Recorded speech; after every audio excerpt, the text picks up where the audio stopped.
Titânia Telecom mudou de nome, mas continua bem pertinho de você. Agora, pode chamar a gente de amigo. Acesse sejaamigo.com.br e conheça os planos. Amigo, viva conexões reais.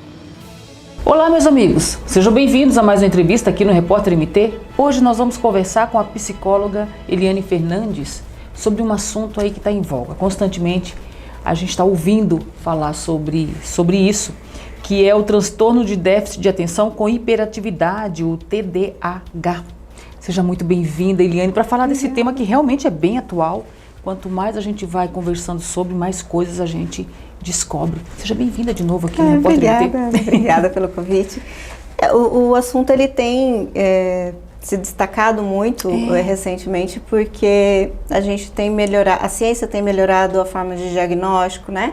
Eu acho que as pessoas têm recebido mais informações e aí entra o questionamento: será que eu sou? Será que eu não sou? Será que eu tenho, né? Porque é um transtorno, né? E isso muda muito, determina algumas questões da nossa personalidade, a forma com que a gente vive, como a gente se relaciona com as pessoas. E com muita informação, tem trazido tanto o diagnóstico quanto a busca pelo diagnóstico, quanto os sintomas, né? Então o TDAH ele está presente ultimamente. Nós temos um índice mais ou menos de 6% da população com TDAH, diagnosticada ou não. Mas o índice é mais ou menos isso. Pois é, e aí a gente vê muito esses apontamentos em crianças, né? Só que o nosso tema, gente, na nossa fala com a doutora Eliane, é esse transtorno na vida adulta. Uhum. Então a primeira pergunta que eu quero fazer, doutora Eliane, como é que a gente consegue identificar o TDAH na vida adulta? Porque tem muitos adultos que desconhecem que tem esse transtorno.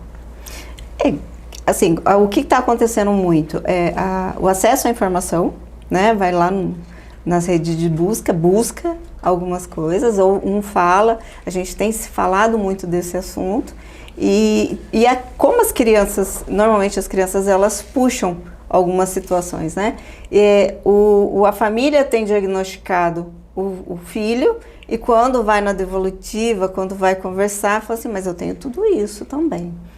Mas isso não é normal. E aí os adultos vêm se percebendo também nesse mesmo diagnóstico, né? Com hiperatividade ou não, né? Porque a gente tem o hiperativo e não, e o combinado, que dá junto.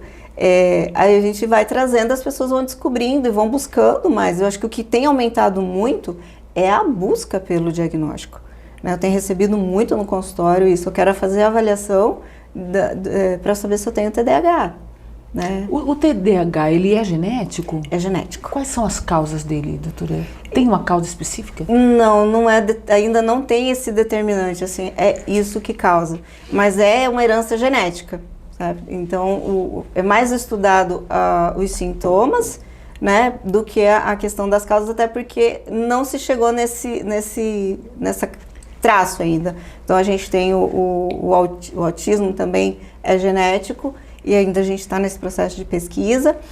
O Down hoje a gente sabe que é um cromossomo a mais, então a gente tem é bem mais fácil, mas já foi uma incógnita também lá para trás. Então tanto no autismo quanto no TDAH a gente tem caminhado esse processo, mas a gente fala de um processo de ser genético porque é familiar, né?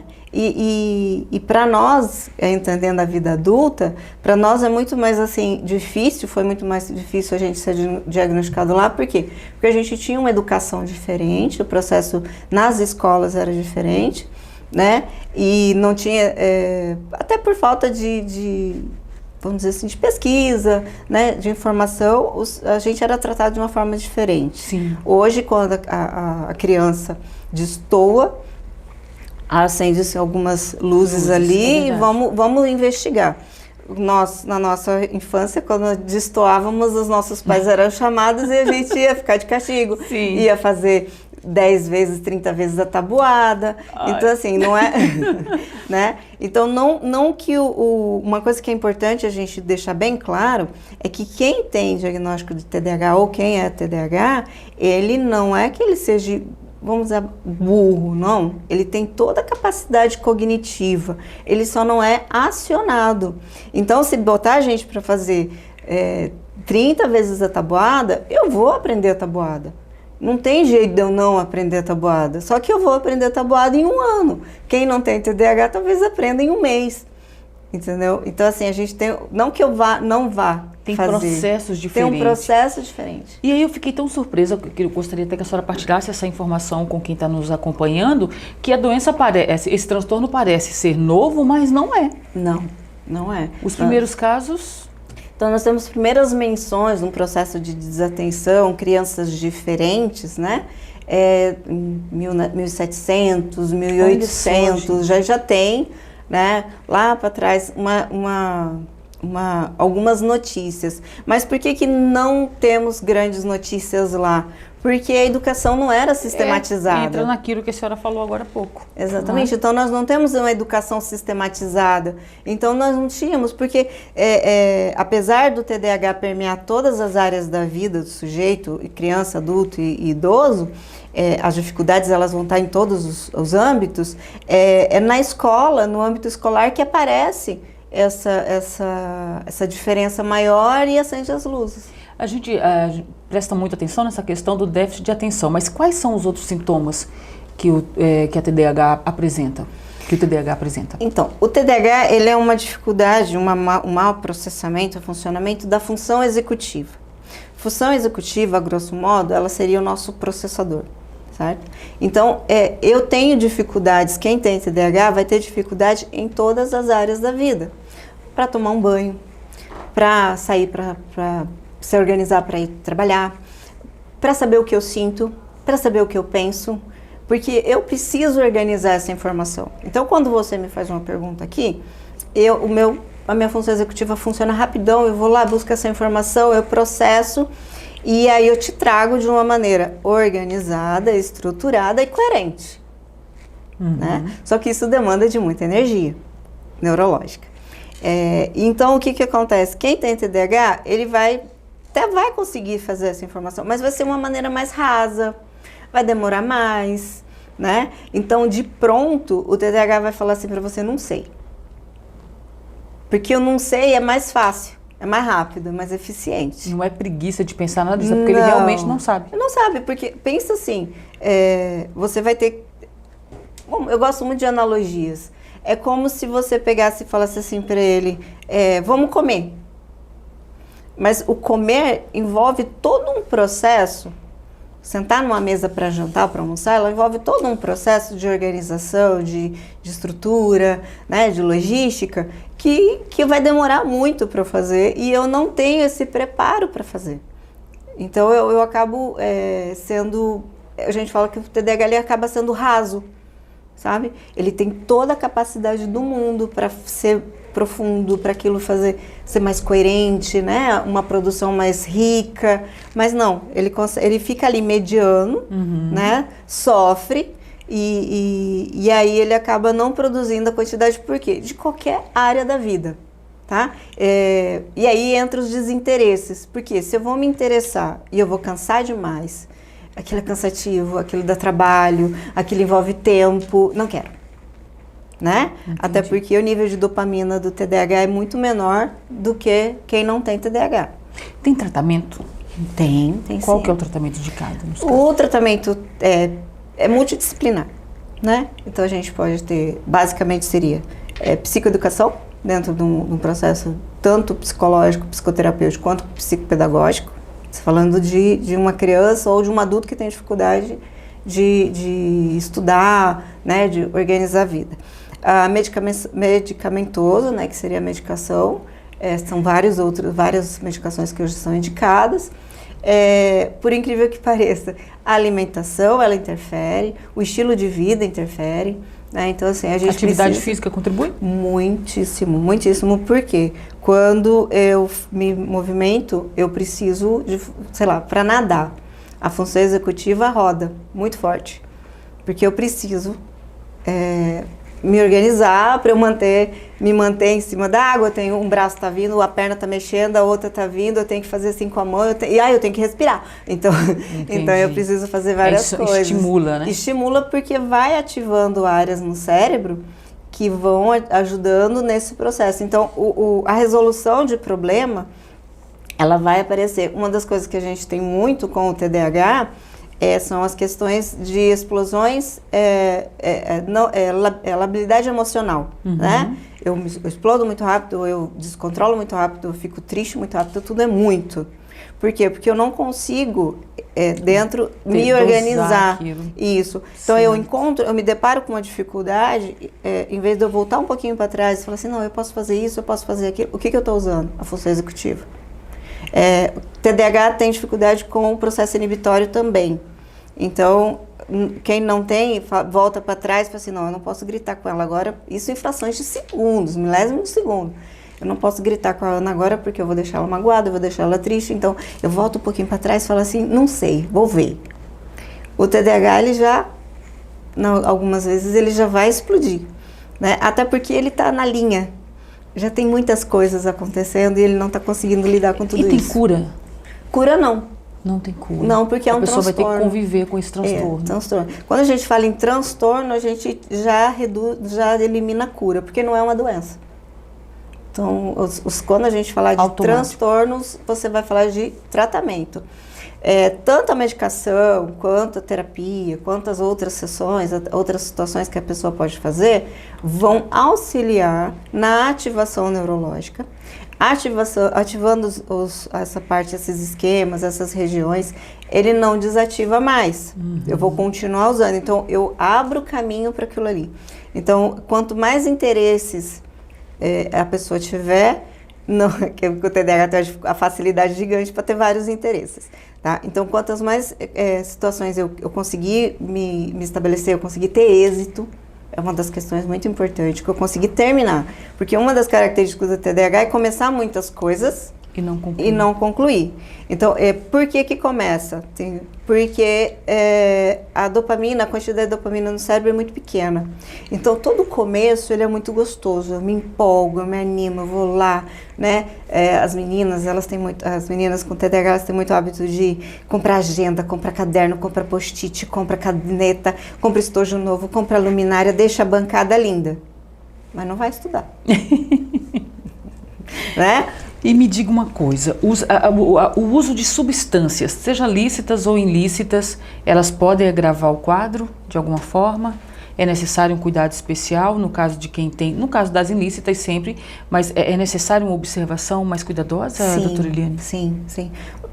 Quando eu comecei a estudar o TDAH, a gente começa pelas crianças, né?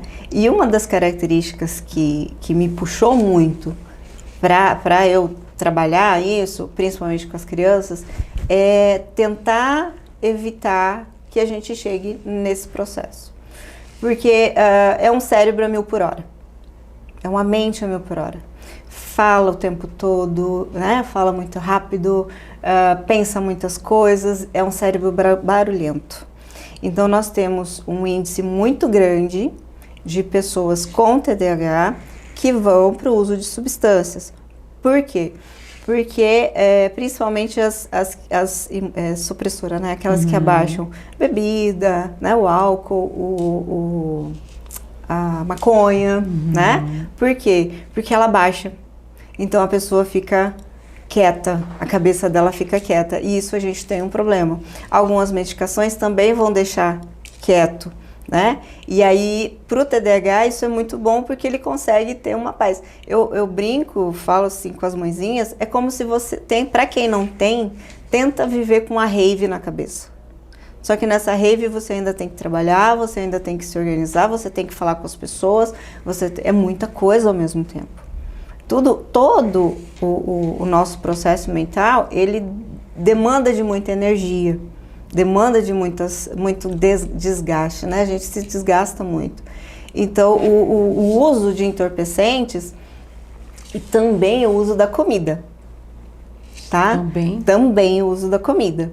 Por quê? Porque a comida traz algumas substâncias, quando eu me alimento, como principalmente o açúcar, que dá uma baixada, que eu consigo ficar mais disposto. Então, tem o vício do alimento também. Tá? Então, até porque quem tem TDAH normalmente é muito ansioso, exatamente por esse pensamento acelerado, né? Quando chega pra gente assim, ele vem com diagnóstico de síndrome do pensamento acelerado, eu falo, opa, peraí, vamos ver outras coisas também. Porque o diagnóstico, ele depende muito da ótica, da visão de quem está fazendo a avaliação. Então, eu preciso que essa pessoa conheça muito bem os sinais e os sintomas, os comportamentos, para poder integrar todas essas características. O diagnóstico na vida adulta, ele é mais difícil do que na infância e na adolescência. Porque esse adulto, ele organizou de uma maneira repertório ou saídas ou formas de lidar com o problema. Uhum. Né? Eu organizo para que eu consiga sobreviver com esse diagnóstico, com esses sintomas. Mas, e aí camufla algumas coisas, porque a queixa do autista, do TDAH adulto, é diferente da queixa da criança. Completamente diferente. Completamente. Acredita-se que um adulto já não tenha mais tanta dificuldade para tomar banho. Mas tem. Tem adulto que tem dificuldade para tomar banho com TDAH. Olha só, gente. Né? A questão da ideação suicida, ela está ligada ali também ao TDAH? Ela influencia, contribui para isso, de alguma forma? Vamos dizer que o TDAH contribui para a ideação suicida. É uma saída. Né? Eu estou sobrecarregado, eu tenho uma existência toda, tanto na adulta, e uma coisa que vem nos preocupado bastante aqui, as crianças também têm pensado nessa busca, nessa saída. Pois é. Né?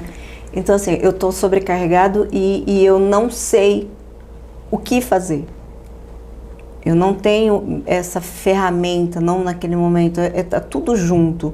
E a saída seria isso, porque aí realmente tudo acalma, né? A gente fala, quando fala de luto não, de suicídio, a gente fala assim, não que o suicida ele não queira viver, ele quer não ter mais sentir o que ele está sentindo. Ele não quer mais ter que passar por isso, se livrar daquele problema. E quando você fala de uma vida toda funcionando num ritmo... E tudo assim, muito, como é que eu vou te falar assim? É muito provisório, é muito ali de uma forma que eu não tenho um conhecimento pleno sobre aquilo. Aquilo foi acontecendo, eu fui vivendo. E aí chega uma hora que a ideação suicida aparece assim, sabe? E aí a pessoa, de repente, que está nesse meio que desequilíbrio, não consegue lidar com aquilo. Porque para eu lidar com o problema, né, se a gente fala da resolução de problema, eu preciso ter a sabedoria um pouco para me afastar e olhar para aquilo de uma forma mais ampla, com todas as suas singularidades, peculiaridades, e tomar uma decisão. Tomada de decisão para um TDAH é extremamente complicado. Casos de TDAH em idosos, o transtorno ele tem ligação com demência? Inclusive, acho que tem um estudo agora recente que faz essa ligação, que faz esses apontamentos. Tem alguma ligação, doutora Eliane? São vários estudos, na verdade. A gente tem muitos estudos que apontam. Por quê? Porque a gente fala de ativação neural. Né? Então, conforme eu vou aprendendo, eu vou adquirindo conhecimento, aquilo vai ocupando, eu vou ativando áreas do meu cérebro que vão sendo organizadas para que eu use. Então, se eu estou usando, ok. O nosso corpo, o nosso cérebro, ele é muito inteligente. Se eu não uso, aquilo está gastando energia. E o nosso cérebro, a nossa mente, é uma da que mais demanda de energia. O nosso cérebro, ele gasta mais energia que o resto do nosso corpo. E se eu estou gastando energia e eu não estou usando, eu vou atrofiando, né? Então, assim, a gente tem imagens de um cérebro de um idoso com TDAH não trabalhado, não diagnosticado, não evoluído, e eu tenho um diagnóstico de TDAH de alguém que tratou, que buscou ajuda, que foi. Então, a gente vê essa ativação sabe? Exames de imagem com calor, aquelas que fica coloridinho, você vê um TDAH pensando e um não TDAH pensando. É totalmente diferente. Olha só. Então, você tem a área de ativação que não tem no outro lugar. Então, por quê? Porque como o TDAH ele tem dificuldade, a tendência nossa, enquanto sujeito, ser humano, é não ir atrás daquilo que me causa sofrimento, né? Então, estudar, para quem não tem TDAH, é legal, é divertido, né? Eu aprendi um monte de coisa, fiz, nossa, viajei. Para quem tem TDAH, ele começa a ler, ele viaja para Nárnia e volta. Dali a pouco tem que ler a mesma página 3, 4 vezes e ainda não entendeu. Isso é um suplício, sabe? Então, voltando lá na questão do diagnóstico hoje maior do que anteriormente, porque a gente não tinha tanta informação. O nosso estilo de vida ele era mais calmo. Nós tínhamos menos coisas aconteciam na nossa vida.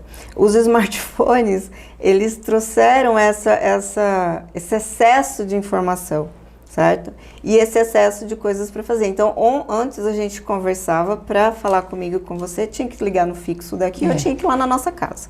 É verdade. Né?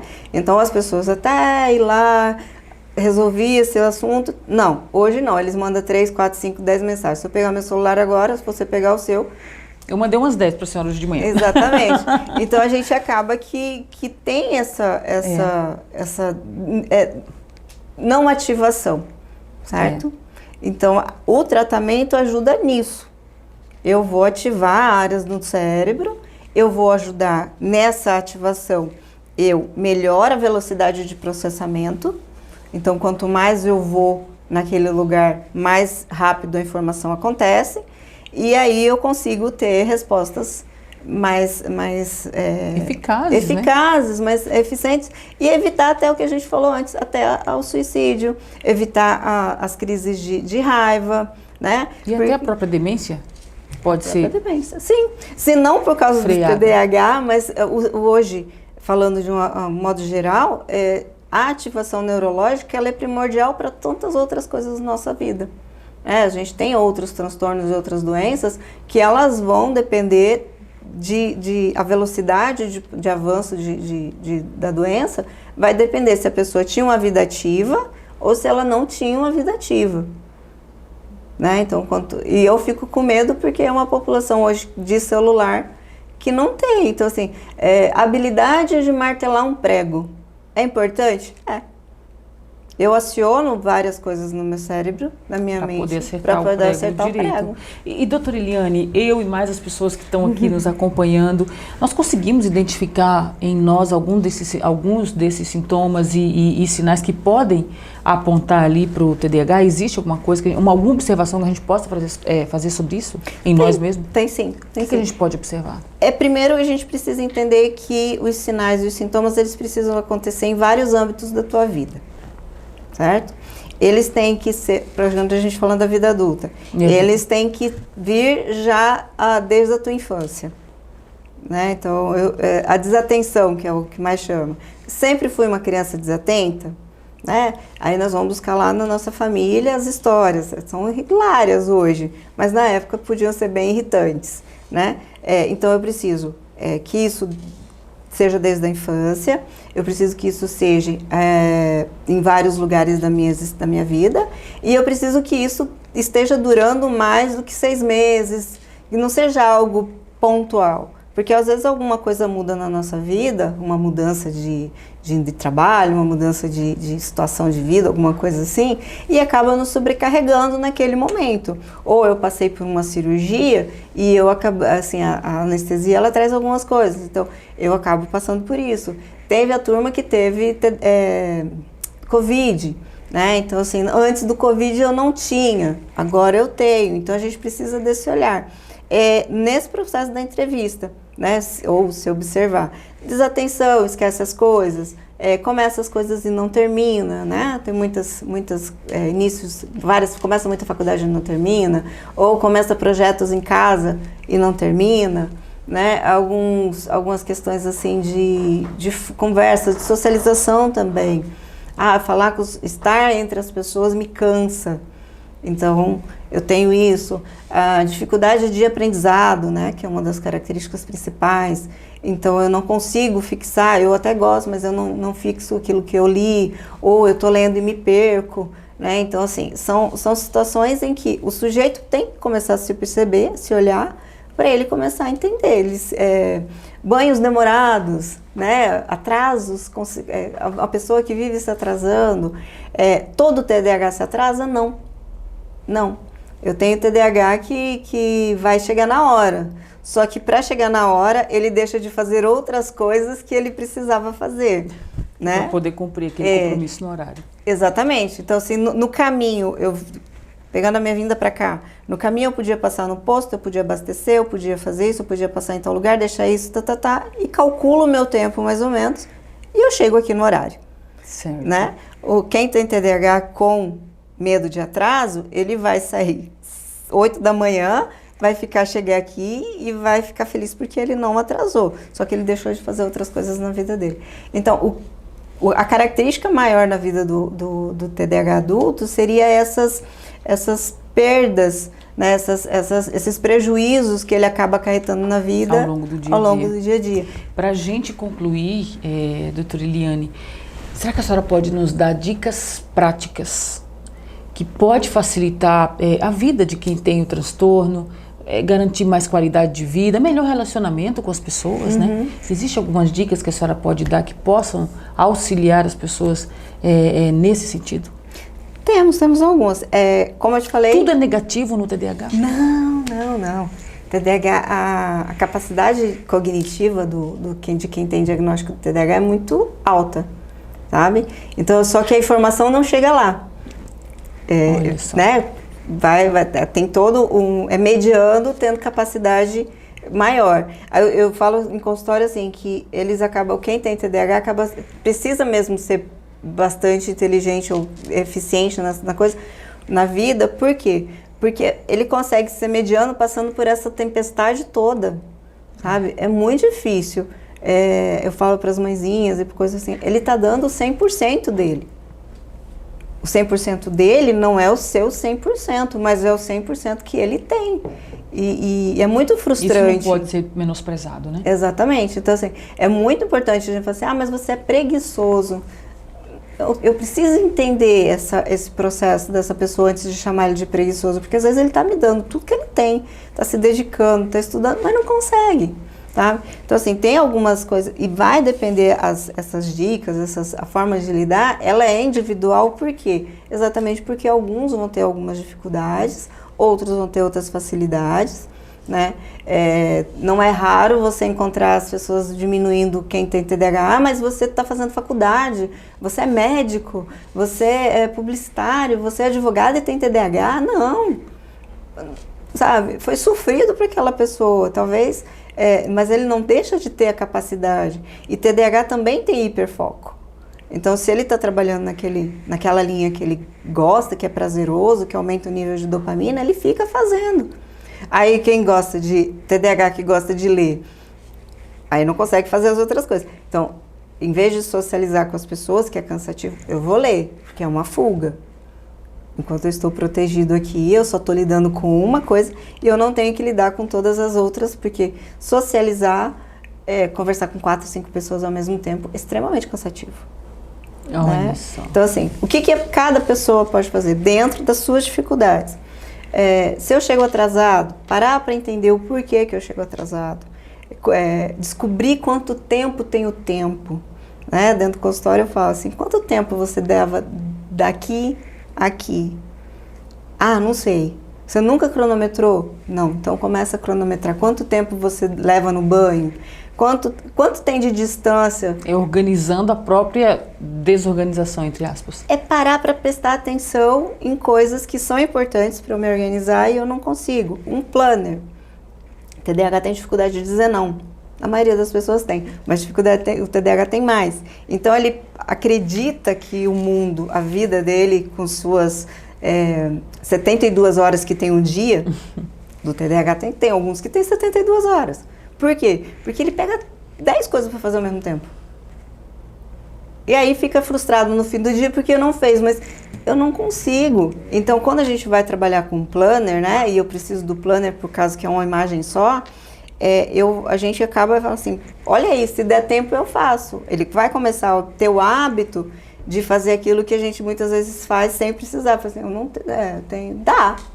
O TDAH ele vai fazer, até porque como ele vem de uma vida, de um histórico de frustrações, de cobranças, ele é muito solícito, a grande maioria. Então, você consegue vir aqui meio-dia? Consigo. Mas ele esqueceu que 1h ele tem um compromisso do outro lado da cidade.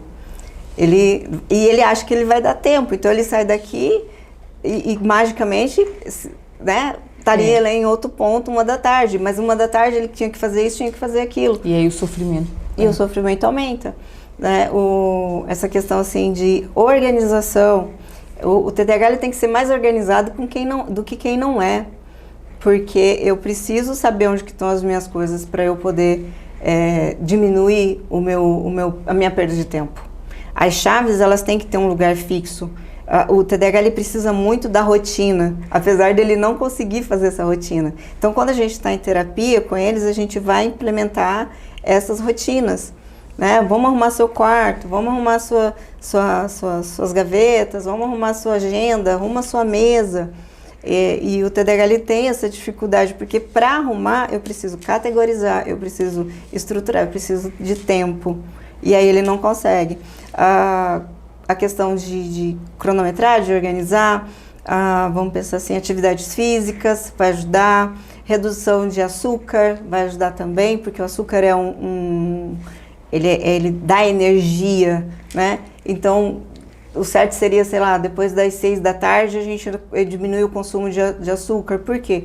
Porque aí eu tô elétrica, eu tenho muita energia, eu horizontalizei, mas a minha cabeça é a única que está funcionando. Então, toda essa energia vai para minha cabeça. Aí eu começo a pensar. Pensa. Eu não durmo, acabou o sono, certo? Então, eu preciso disso. Eu preciso de qualidade de alimentação, alimentação certinha. Eu preciso beber água. Nós moramos numa região muito quente. O nosso cérebro é o principal consumidor de água. Quando a gente fala de TDAH, a gente fala de sinapses, né? Tudo a nossa existência está na sinapse. Se eu não tenho água, essa comunicação que já é difícil, ela fica pior ainda, certo? Então, entender isso, organizar isso para que eu beba água, eu me alimente bem nas horas certas, eu consiga ter uma vida estruturada, que eu tenha tempo de qualidade com a família, né? Uma das questões que da vida adulta a gente não trouxe são os relacionamentos. Pois é.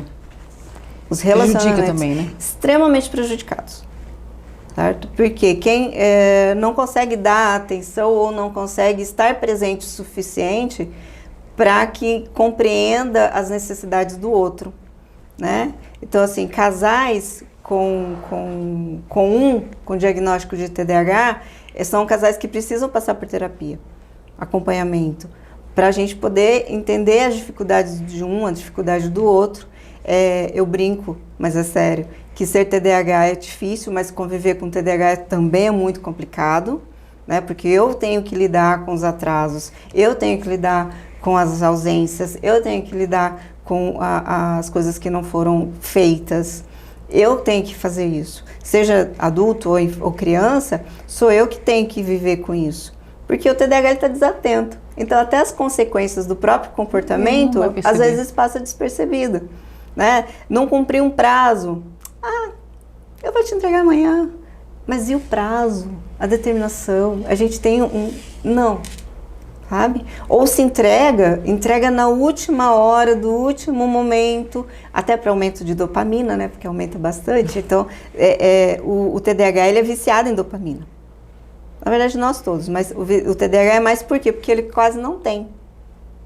Então, vir para cá, sei lá, vamos dizer exemplo, lavar a louça.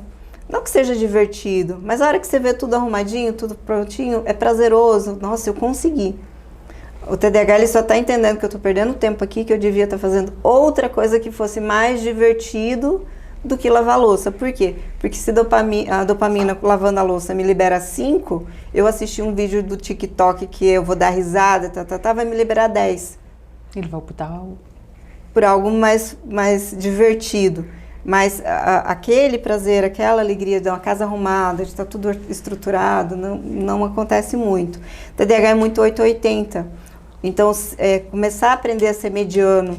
Deixa eu fazer um pouco hoje, um pouco amanhã, um pouco depois. Não. Ou eu faço tudo agora, ou eu não faço nada. Normalmente, eu vou fazer o prazeroso, o imediato. É quase infantil, né? Eu faço o que vai me dar mais prazer agora e o que for obrigado eu deixo para fazer a última hora do último tempo, porque aí eu também tenho aquele nível de dopamina que eu subi, dei conta, você viu, eu dou conta de fazer as minhas coisas. Mas podia ter feito menos sofrido, né? Até porque quando a gente procrastina, eu não deixo de lembrar que eu tenho para fazer. Então, se eu for fazer uma atividade agora, para entregar hoje à tarde, eu me livro desse sofrimento de ter que lembrar até dia 20 que eu tenho algo para entregar. Se eu não faço hoje, eu vou passar hoje. A tarefa de amanhã. A tarefa de amanhã. Aí depois amanhã de novo. Não, mas eu tenho que fazer aquilo. Então eu estou vivendo uma situação, uma angústia, que se eu tivesse feito na hora, não teria ocorrido. Né? É lógico que quase todos nós procrastinamos, porque nós queremos aquilo que é prazeroso.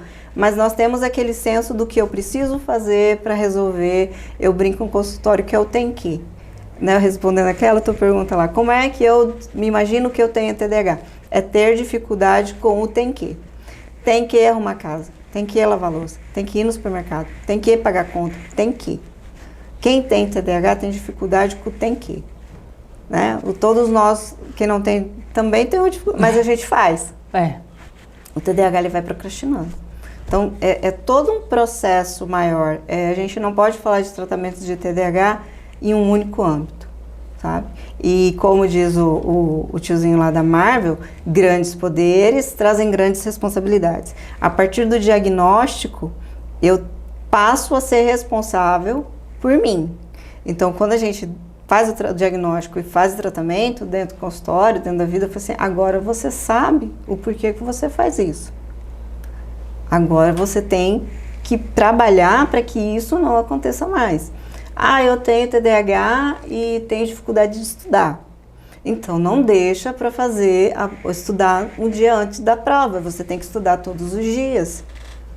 Eu não posso, porque se o outro deixa, ele dá conta, você não vai, porque é muita informação para processar de uma vez só. Né? Se eu chego atrasado, começa a entender quais são os mecanismos que te atrasam para que você não passe mais isso. É isso, basicamente.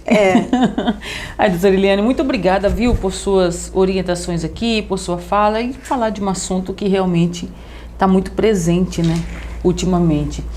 Já quero deixar o convite para que a senhora volte num outro momento também para a gente tratar de outros assuntos aí, porque nós temos pauta, minha gente, nós temos muita pauta. Muito obrigada, viu? Eu que agradeço pelo convite. E fico à disposição para qualquer dúvida, qualquer pergunta. As redes sociais o pessoal pode acessar ali para conversar um pouquinho, conhecer um pouquinho do trabalho também? Pode sim, a gente está com um grupo de psicoeducação. Ótimo. Para TDAHs adultos. Ótimo. Né? E tanto para quem tem o diagnóstico, para quem convive com o diagnóstico. Que também precisa de orientações. Que também precisa de orientação, exatamente. Muito bem, é isso, amigos, é isso. Já se inscreveu no nosso canal? Já acionou o sininho? Ainda não? Pois o faça agora. Qualquer momento, meus amigos, a gente volta, viu? Com um novo entrevistado e um novo assunto. Vou me despedindo hoje rapidamente, convidando você para ficar ligado no nosso site, no Repórter MT, para acompanhar nossas notícias. Qualquer momento a gente volta. Abraço. Titânia Telecom mudou de nome, mas continua bem pertinho de você. Agora, pode chamar a gente de amigo. Acesse sejaamigo.com.br e conheça os planos. Amigo, viva conexões reais.